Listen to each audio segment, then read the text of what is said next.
English साल भर कोई नहीं पढ़ता और फिर एग्जाम गैप में हमें रियलाइज होता है कि इंग्लिश तो हमें आता ही नहीं। बी ऑनेस्ट, इंग्लिश आपको 4-5 घंटे पढ़ने की जरूरत भी नहीं। And I have scored 96% in class 12 and English में मेरे 92 मार्क्स थे। Look, I am not saying कि 96% मैंने एग्जाम गैप में पढ़ के आ गया, बट डेफिनेटली इंग्लिश में मेरे 92 एग्जाम गैप में पढ़ के ही आया है। अगर आपको इंग्लिश में कुछ नहीं आता है ना, या फिर आपने प्री बोर्ड के लिए सब पढ़ा था, स्टिल आपको प्री बोर्ड में मार्क्स नहीं है, तो this video is for you. I am exactly gonna tell you कि इंग्लिश को एग्जाम गैप में कैसे करें। And the best part is कि आपको 4 से 5 घंटे भी पढ़ने की जरूरत नहीं है।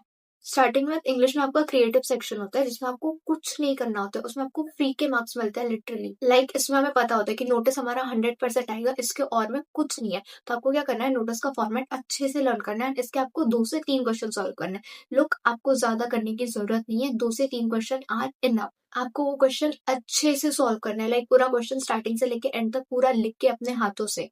अगर आपको पता है कि आपको नोटिस 100% आने वाला है, तो उसको आप स्किप करके क्यों जा रहे हो एग्जाम में? आपको एक बार उसकी एटलीस्ट प्रैक्टिस करनी है, तो आप उसको आराम से 1-2 बार लिख के पूरा अच्छे से प्रैक्टिस करो। नेक्स्ट थिंग इज कि हमारा इन्विटेशन और रिप्लाई ये दोनों और में आता है, इसमें फॉर्मल इनफॉर्मल भी होता है, तो आप दोनों में से कोई भी एक बहुत अच्छे से प्रिपेयर कर लो। एंड सपोज आप इन्विटेशन कर रहे हो तो आपको रिप्लाई करने की जरूरत नहीं है, आप अगर रिप्लाई कर रहे हो तो आपको इन्विटेशन करने की जरूरत नहीं है।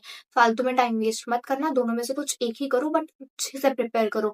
इसके भी सेम आपको 2 क्वेश्चन लिख के सॉल्व करने हैं। मैं जितनी भी क्रिएटिव राइटिंग वाली बात बता रही हूँ ना, उन सब में आपको 2 से 3 क्वेश्चन आराम से खुद के हाथों से पूरे बैठ के सॉल्व करने हैं फॉर्मेट के साथ। उसके बाद हमारा क्वेश्चन आता है लेटर टू एडिटर और जॉब एप्लीकेशन। देखो, एग्जाम पर्सपेक्टिव से टीचर जो सजेस्ट करता है ना, वो होता है हमारा जॉब एप्लीकेशन, क्योंकि उसमें आपको मार्क्स मिलने की पॉसिबिलिटी बहुत होती है।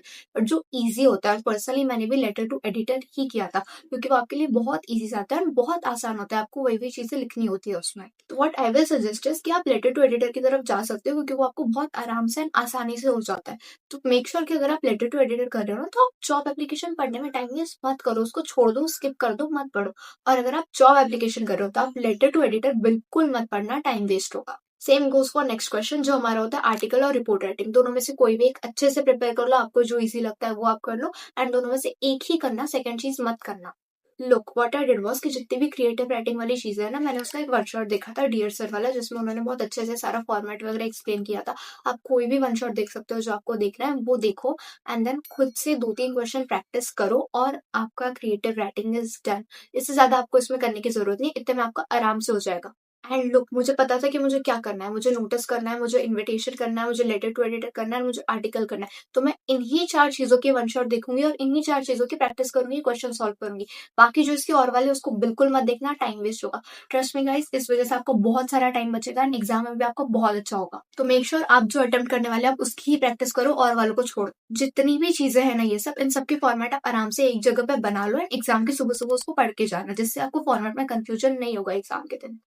नेक्स्ट हमारा आता है रीडिंग स्किल्स। ये इकलौता ऐसा सेक्शन है जो बिल्कुल ही अनप्रिडिक्टेबल होता है और हमें बिल्कुल नहीं पता होता है कि इसमें क्या और कैसे आने वाला है।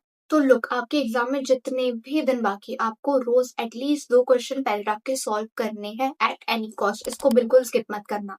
लुक, आप जो पैराग्राफ सॉल्व करने वाले हो ना, जरूरी नहीं कि एग्जाम में वही पैराग्राफ आएगा, बट उससे आपको पता चलेगा कि एग्जाम के पैराग्राफ को सॉल्व कैसे करना है।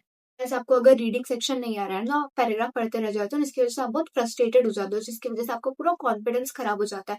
तो इसको टैकल करने के लिए ना, आपको 2-3 क्वेश्चन सॉल्व करने होंगे, जिससे आपका ब्रेन थोड़ा सा फेमिलियर हो जाएगा ये एनवायरमेंट से, कि इसका आंसर हमको ऐसे ढूंढना है। अदरवाइज आप डायरेक्ट पेपर में जाओगे ना, तो आपको कुछ नहीं समझेगा और आपका ब्रेन स्टक हो जाएगा। सो आपके ब्रेन को तैयार करने के लिए, मेंटली प्रिपेयर करने के लिए, आपको रोज 2 क्वेश्चन सॉल्व करना है पैराग्राफ के। ज्यादा टाइम नहीं लगेगा, मुश्किल से आधा घंटा लगेगा। You have to do this.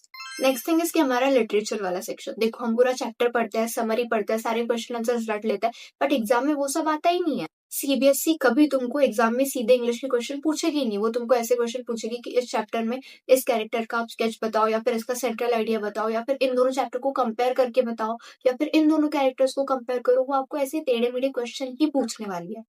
तो इसके लिए आपको करना है ना, आपको सबसे पहले चैप्टर को बहुत अच्छे से समझना है। मैंने पर्सनली जो एनिमेटेड वीडियो होते हैं यूट्यूब पे, मैंने वो सब देखे थे। अब वो सब देखो and then go and read the chapter.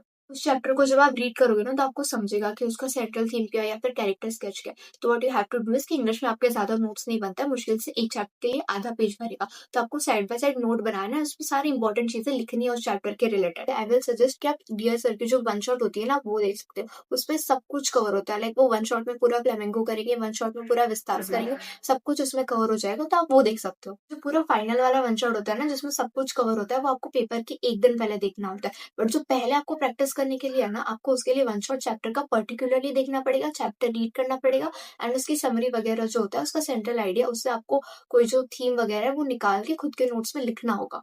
Look, आपको पीवाईक्यू करने हैं, पीवाईक्यू इज मस्ट। बिना प्रीवियस ईयर क्वेश्चन पेपर उठाए आप एग्जाम में जाना ही मत। आप प्रीवियस ईयर क्वेश्चन पेपर देखो एंड उसके आंसर देखो कि किस तरीके से उन्होंने आंसर लिखा है, किस तरीके से उन्होंने क्वेश्चन पूछा है, और स्ट्रक्चर को पूरा याद कर लो अच्छे से। एंड मोस्टली आप वैसे ही आंसर लिखने की कोशिश करना जैसे सैम्पल पेपर्स या फिर प्रीवियस ईयर क्वेश्चन पेपर के आंसर की में होता है। लोग, इंग्लिश में आपको फैंसी वोकैबुलरी यूज करने की जरूरत नहीं है, आप बस जो लिख रहे हो क्लियर लिखना और अपने आप को एक्सप्रेस बहुत अच्छे से करना। अगर मैंने जो भी बोला मैं उन सब चीजों को समराइज करूँ तो what you have to do is कि आपको रोज 2 से 3 पैराग्राफ सॉल्व करना है रीडिंग स्किल्स वाले। एंड आपके पास हमारे फ्लेमिंगो के 8 चैप्टर है, विस्तास के 6 चैप्टर है एंड आपके पास टोटल पोएम्स 5 है। तो हमारे पास टोटल हो जाता है 14 चैप्टर्स और 5 पोएम्स। तो फॉर एग्जाम्पल अगर आपके पास अभी 10 दिन भी बाकी है तो हम लास्ट के 2 दिन निकाल देंगे रिविजन के लिए, उस दिन आपको पूरा रिविजन करना है। तो बाकी जो 8 दिन है उसमें आपको क्या करना है ना, रोज 2 से 3 पैराग्राफ सॉल्व करना है। एंड हमारे पास 14 चैप्टर्स है एंड 5 पोएम्स है, तो टोटल 19 हो रहा है हमारा। तो what you have to do is कि उन 8 दिनों में ये 19 चीजें खत्म करनी है। अगर हम उसको डिवाइड करें तो आपको आएगा कि आपको एक दिन में मिनिमम 2 से 3 चैप्टर्स कवर करने हैं। एंड उसको कैसे कवर करना है मैंने वो बताया है बहुत अच्छे से। फॉर एग्जाम्पल अगर आपके 6 दिन बचे तो फिर लास्ट के 2 दिन आप रिविजन के लिए निकाल दो, बाकी जो 4 दिन है उसमें हर दिन आप 4 4 चैप्टर सॉल्व करो, ऐसे आपको पूरा सिलेबस कंप्लीट हो जाएगा। लुक, ये आपको आपके हिसाब से डिवाइड करना है कि आपके कितने दिन बचे और कितने चैप्टर्स बचे। Same goes for creative writing की, अगर आपके 7 दिन बचे तो लास्ट के 2 दिन रिविजन के लिए, बाकी जो 5 दिन है उसमें आप हर दिन में एक कोई भी क्रिएटिव राइटिंग का टॉपिक उठा के खत्म कर सकते हो आराम से। अब देखो ये पूरा आपके हाथ में है कि आपके पास कितने दिन बचे हैं, कितनी चीजें बची हैं, आप उसको कैसे डिवाइड करते हो। But one thing is constant कि आपको हर दिन 2 से 3 क्वेश्चन सॉल्व करना है पैराग्राफ वाले। एंड आप बस इतना भी कर लोगे ना तो it is enough for you, आपका पेपर बहुत अच्छा जाएगा। इंग्लिश में आप कम एफर्ट्स करके भी ज्यादा मार्क्स ला सकते हो, तो यूटिलाइज दिस अपॉर्चुनिटी। गाइज, आपको ये सब करने में मुश्किल से बस 2 घंटे लगेंगे, तो आपको ये सब करना है at any cost. All the best for your exam and thank you so much for watching.